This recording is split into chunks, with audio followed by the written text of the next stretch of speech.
The next speaker up is Professor Gary Bosworth. Gary's recently taken up a new position as Professor of Rural Entrepreneurship at Northumbria University, having spent 10 years previously at the University of Lincoln. So I'm guessing Vanessa and Gary know each other quite well. Prior to that, he completed his PhD with the Centre for Rural Economy at Newcastle Universities.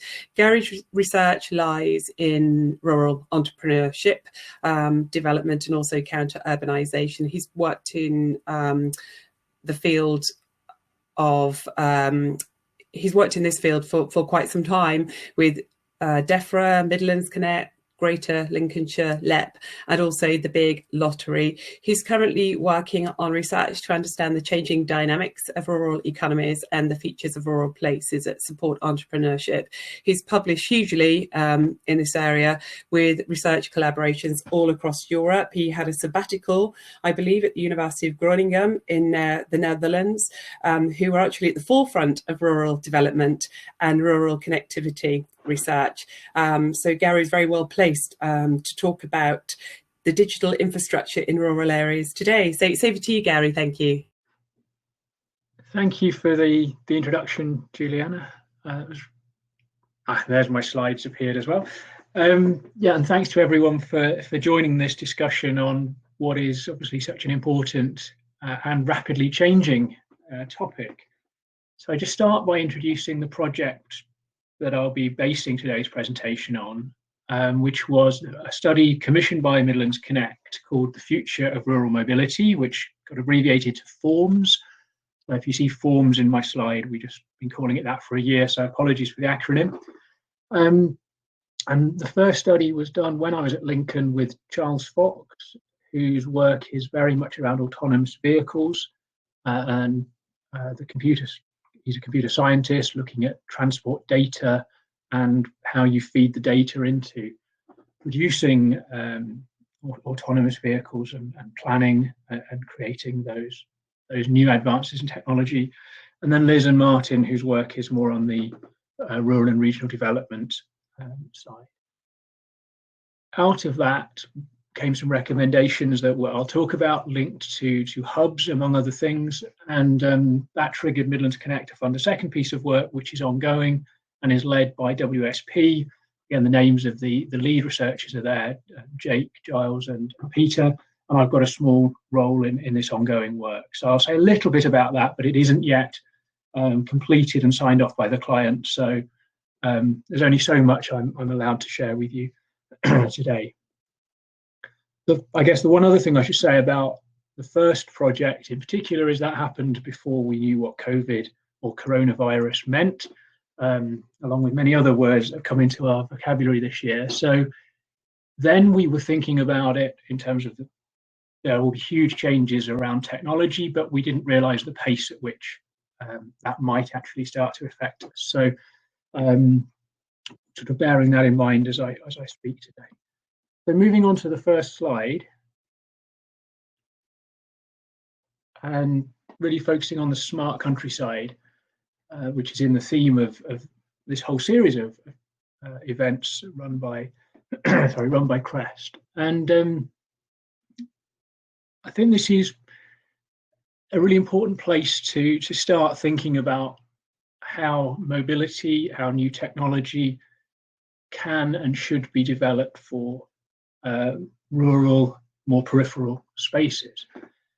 And the smart country narratives, the way it's been framed in the academic world and the European policy level, very much sort of seems to stem from a paper by Lucia Naldi back in 2015, and focus quite heavily on the translating it from an urban context in terms of economic growth, specialization.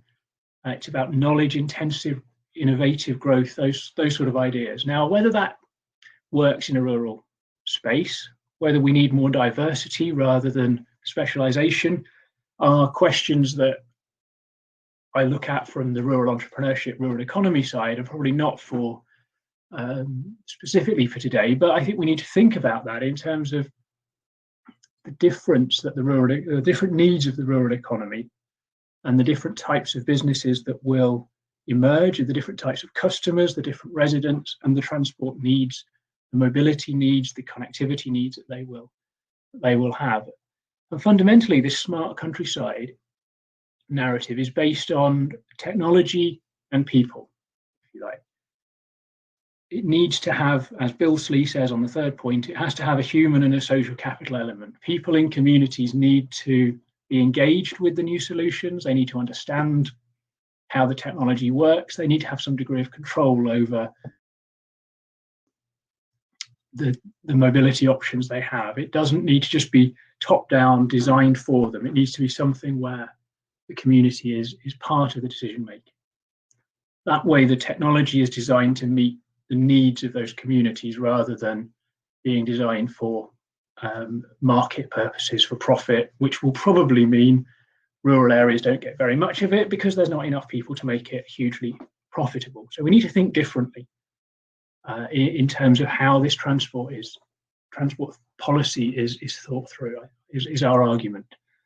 And something I was just reading the other day, the last point, is it did strike me, and it struck us when we were doing the first project, that the environment didn't come up very strongly in it, strangely enough, even though we were talking about electric vehicles and self-driving vehicles and so on, which arguably will be a lot cleaner, more environmentally friendly. We were focusing on people's needs and the ability to sustain communities where older people, younger people could still get around to meet the needs of their lifestyle without really questioning the carbon footprint, etc.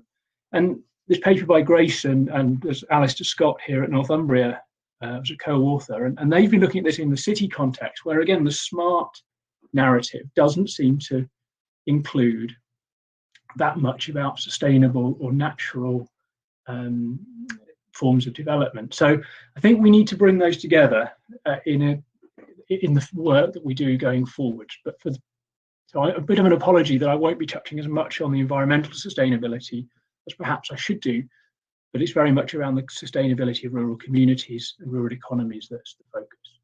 So having set the scene, I'll move on to the next slide, which will just set out a couple of the key recommendations and findings from the first study. And that was that the makeup of rural communities are very different to urban areas, but also very different amongst rural areas. Now, those in the audience that work in rural areas will know, even just within Lincolnshire, we've heard there's coastal, there's close to the city, there's quite remote, there's even some hills, as Vanessa was telling us. So we all know that the rural is very different, but it's so easy, I think, if you're sat in London or Birmingham as Midlands Connect are, to think, well, we'll have a rural strategy. And yet that perhaps includes many, many different types of communities, topographies, remoteness, etc. Whereas perhaps most cities might be able to have quite a similar approach to their policy. For all the cities are different, one city's transport policy may not have to be wildly different from another city of a similar size. Additionally, we need to think about rural and their urban places. Rural places don't exist in isolation. The relationship between urban and rural is fundamental to the success of rural places in the years ahead, in terms of their economic development, in terms of their community sustainability, etc. One of the things that we found was that rural communities have fewer transport choices. We know that, but as a result, this is impacting the businesses that are there. They're struggling to recruit and retain qualified employees because of the limited transport options. In focus groups and interviews, we were told several times how it's not just getting to work transport, but it's the transport to engage in the cultural life, the going out in the evenings, getting to London at the weekend, going to see friends elsewhere. Those aspects of transport were impacting businesses via the quality of life of their potential recruits. And one of the key things that I'll come on to in our recommendations was this issue that transport demand is so fragmented between age groups, between why people want to travel and where they want to go. That fragmentation is something we can tackle, I think. And then we looked at the technologies, and of course mobility technology is unevenly distributed, as is access to the internet, to be able to provide some of the digital tools that will support the advanced technologies that we need. So that just set the scene of some of the issues we found in Form 1. And on the next slide, I've got a table just showing you some of the rural mobility needs. You may need to do full screen if you haven't already to be able to read the text on those. But essentially, we were trying to just categorize needs so that we could think about where transport solutions would really come into play to address them. We have this almost artificial separation between the business needs and the community needs. And by trying to put these side by side, I hope we've sort of illustrated here that you can start combining these different forms of need.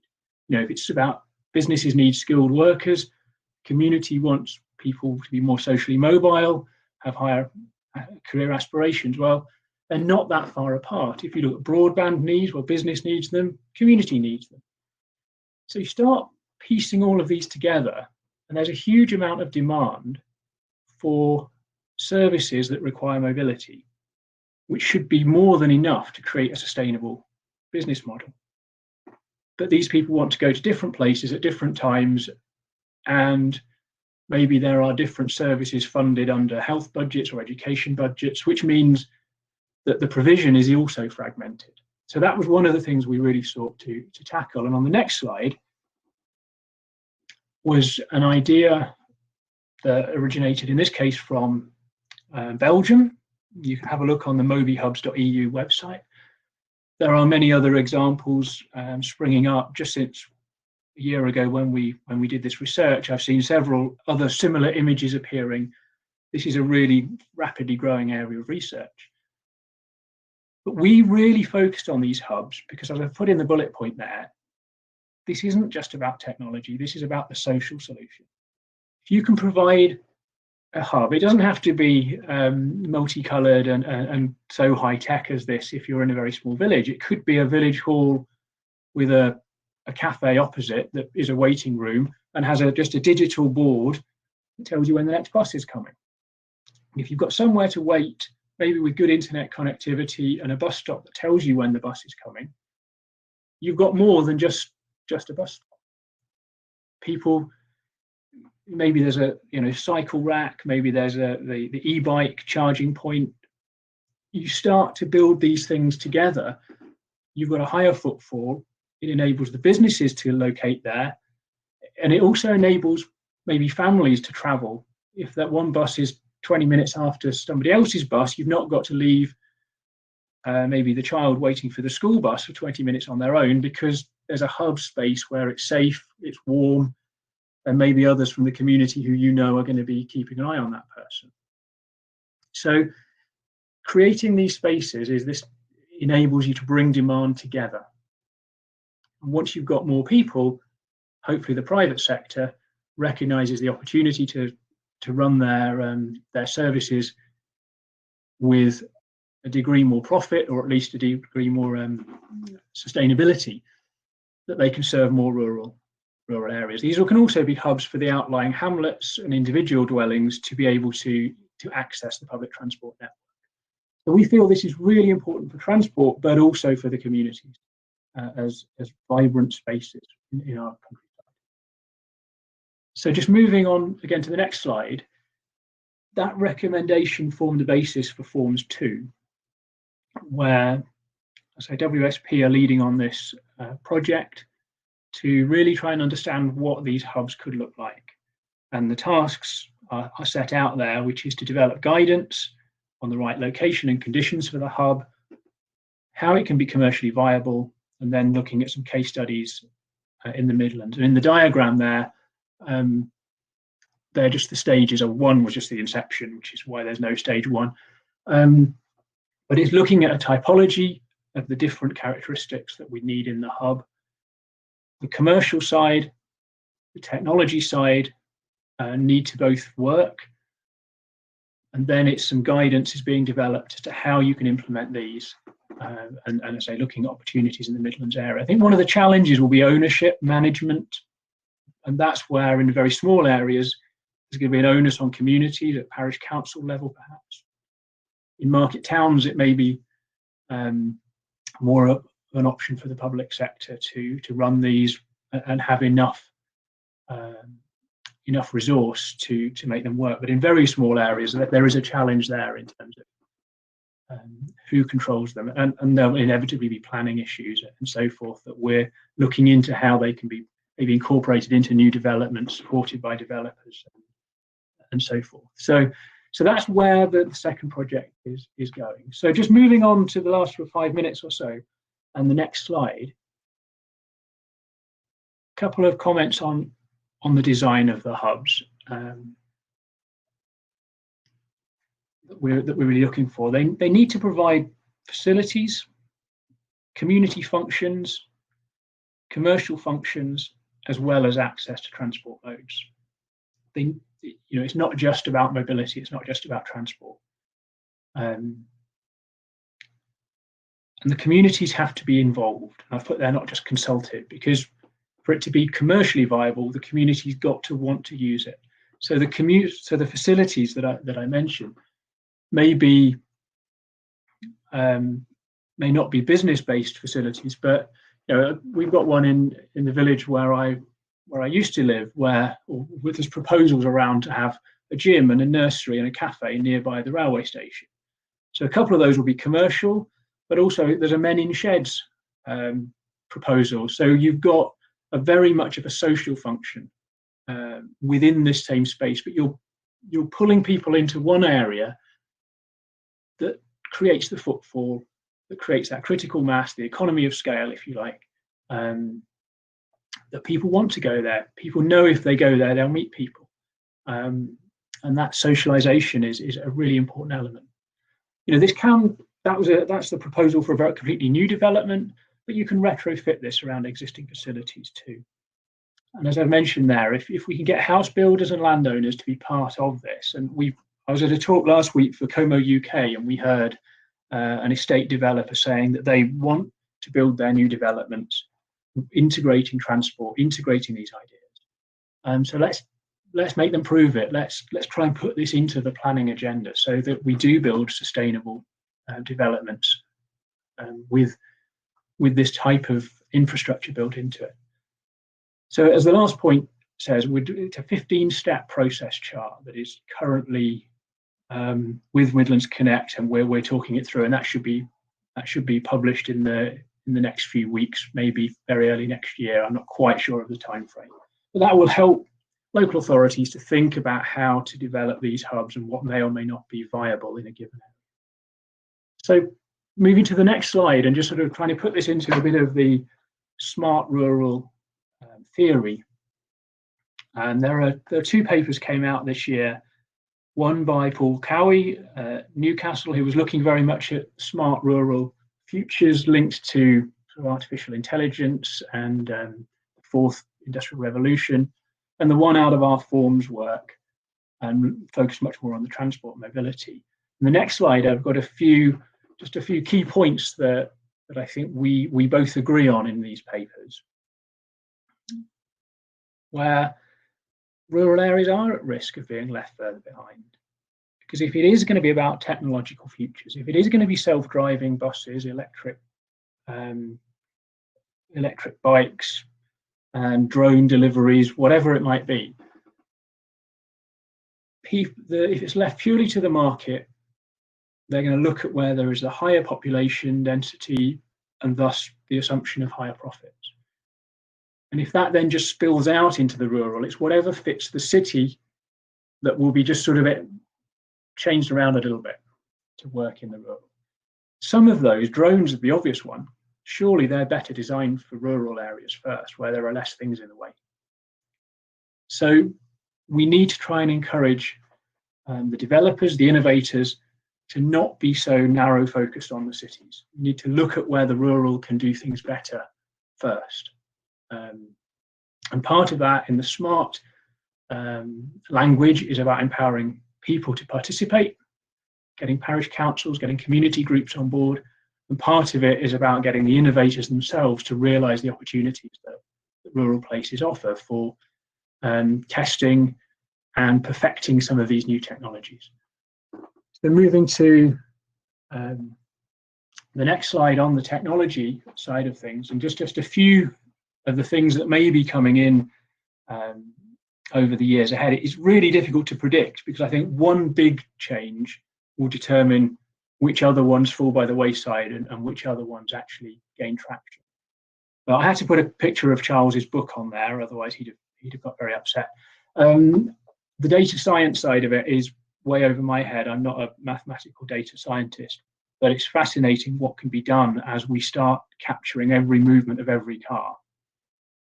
And once you know when people want to go specifically between every single node, it is a lot easier to plan your public transport alternatives.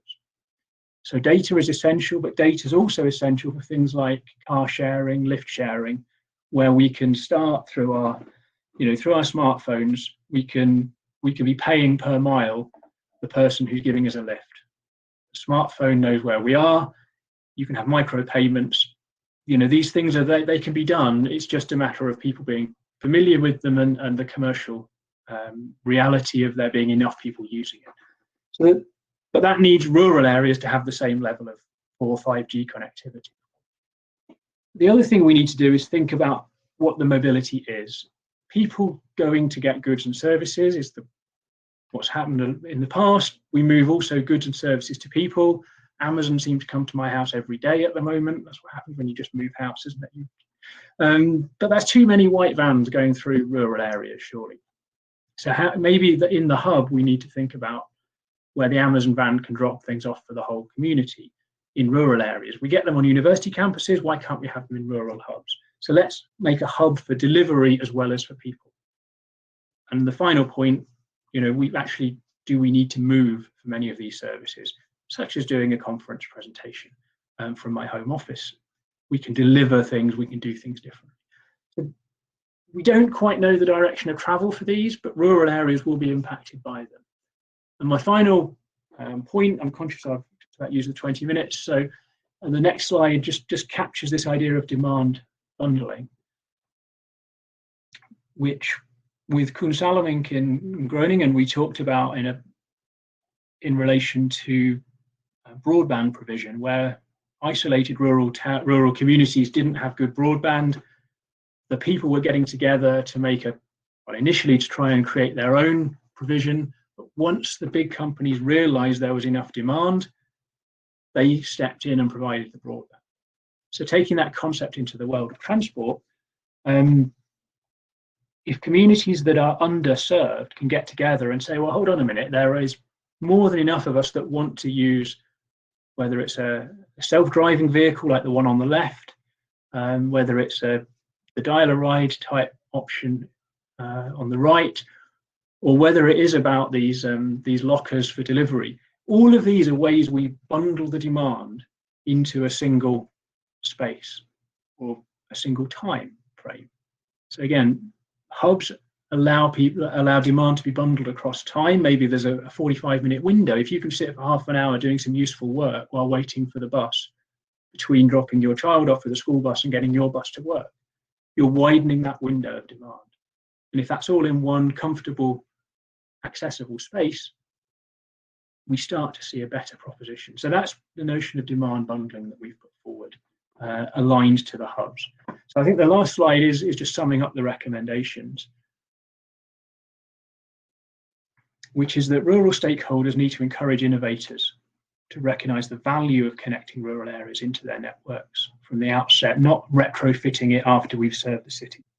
That's not going to work. And I think COVID has probably enhanced that argument even more because of the likelihood of more remote working, less desire to be in really dense city centres and so forth. And we need to do this quickly before the urban first innovation gets entrenched into the way it's done. Integrate rural mobility strategies into planning.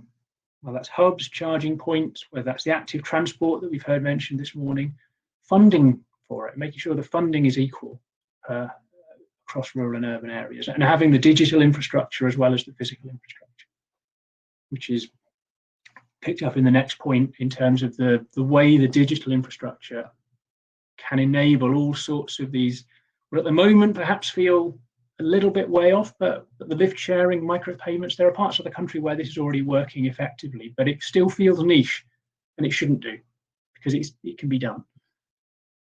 And we need to update the regulations. I haven't time to go into that, but actually allowing some of these autonomous vehicles, delivery robots to go on pavements, maybe still be breaking the law, and the law about self-driving, we need clarity on that, particularly as we move into more hazardous rural roads where it may be harder for the self-driving vehicles, robots, drones to function. But the whole other area of debate around the legal technology. So that was my final slide of recommendations. I have one more slide that just leaves you with some questions, and then we'll get into the overall questions. So yeah, if SMART relates to innovation, growth, and knowledge, where does the environment? I started with almost an apology that was missing, but I think we do need to consider the eco-economic side as well as the competitiveness side.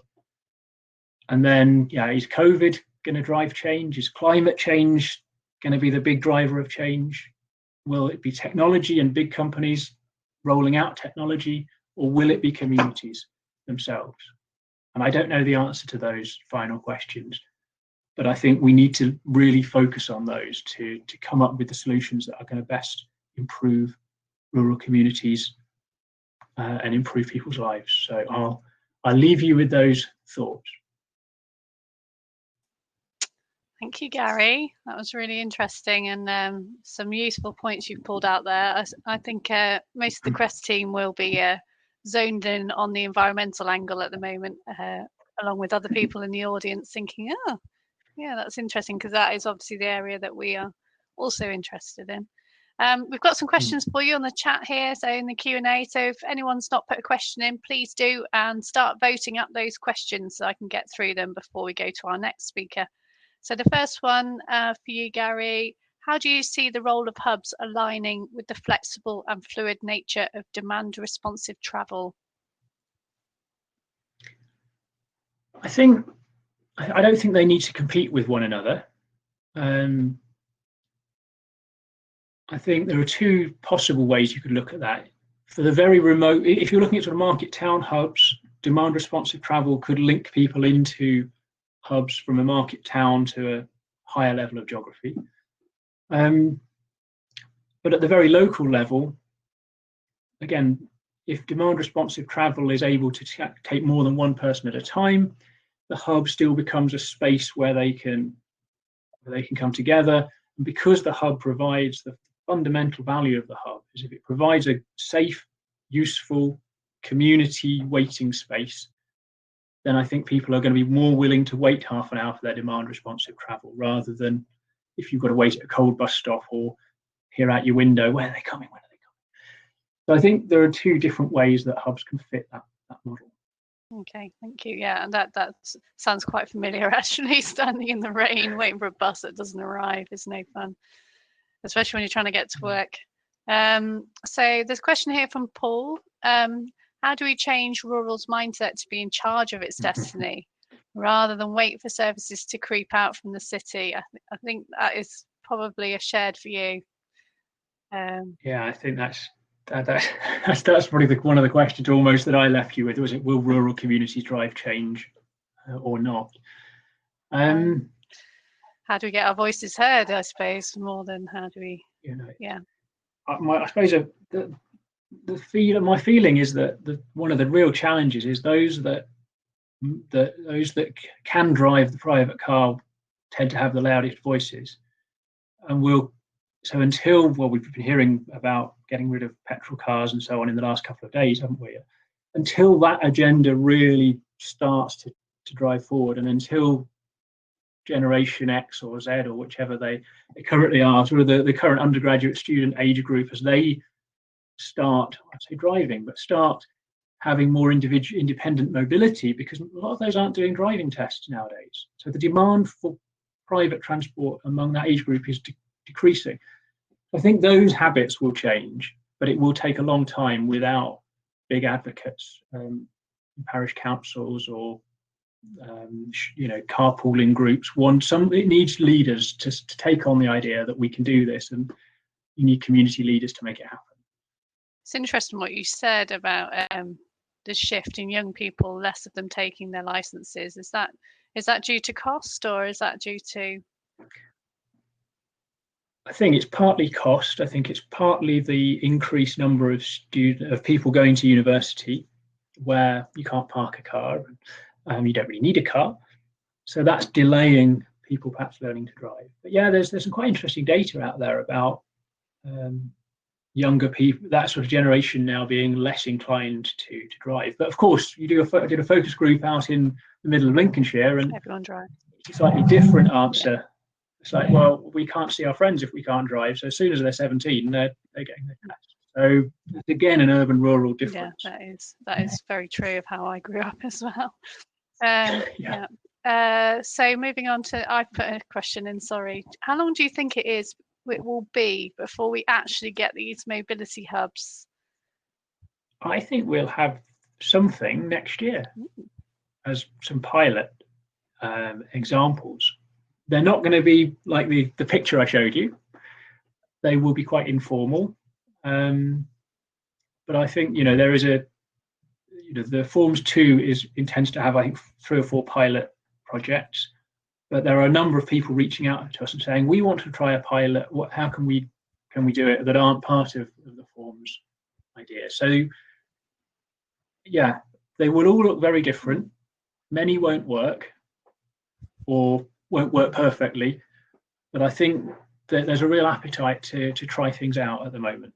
So I think we'll see something during the course of next year. Yeah. Sorry. I think I've got an echo now. I was just going to say, I think that's really interesting, and it links back to our previous webinar series where we were talking about digital connectivity in rural areas and the need for rural innovation hubs and how we can pull together communities with innovation in one space. Is that a strand within those mobility hubs, the innovation angle? Because in case people don't know, Shropshire's an innovation cold spot. So is there an opportunity to also consider that at this point? Yeah, absolutely. It needs to, I mentioned, maybe I didn't, no, I was talking to you on the table previously. Sorry, Vicky, that was but talking about co-working spaces, which is another project I'm involved in at the moment. The idea that a co-working venue is located as part of a mobility hub. Why would you jump on a train to London or Birmingham 5 days a week if you've got a super fast broadband enabled co-working office at your mobility hub, where if you need to go for a meeting, well, have it at the hub, somebody can come to you rather than everyone piling into the city. That's what's going to spark new innovation, is having, the city lawyer, the city accountant, the high-tech city-based marketing firm, whoever it is, but actually located in this rural space. To me, that's the most exciting. Okay. Rather than our rural people all going somewhere else to do the clever stuff that they all do. Let's have that clever stuff happening in our rural areas. Yeah. They probably all live in those areas. They do. Then they all jump on the train and go an hour or 2 hours into the big city. But yeah, if they see the potential to have the quality of office space, the conversations with other innovative people at the mobility hub, rather than having to jump on the train to do it, I think that's going to transform our countryside. I really do. I'm going to stop there, but I don't know why I've suddenly got an echo. But there was one more question up there just about the, thinking differently about how we move goods around. And you did mention about drones, which has cropped up several times recently. But yeah, so there's an interesting point there. And thank you to everybody for your questions. I will park those for now, but share them with Gary to respond to later. Thank you very much, Gary. Thank you. Back to Juliana. Okay, thank you, Vicky. Thank you very much, Gary. Really interesting. Thanks for sharing your knowledge today, Gary, around rural entrepreneurship, development and urbanisation. Really interesting about rural innovation hubs. I'm hoping this does come online next year because it will provide opportunities for so many more people. Your questions were also really interesting around, will COVID-19 technology, rural communities and climate change drive change. Personally, I think probably all of those will together, probably not one in isolation, but it's certainly food for thought and something to think about. So thanks again, Gary, for your presentation.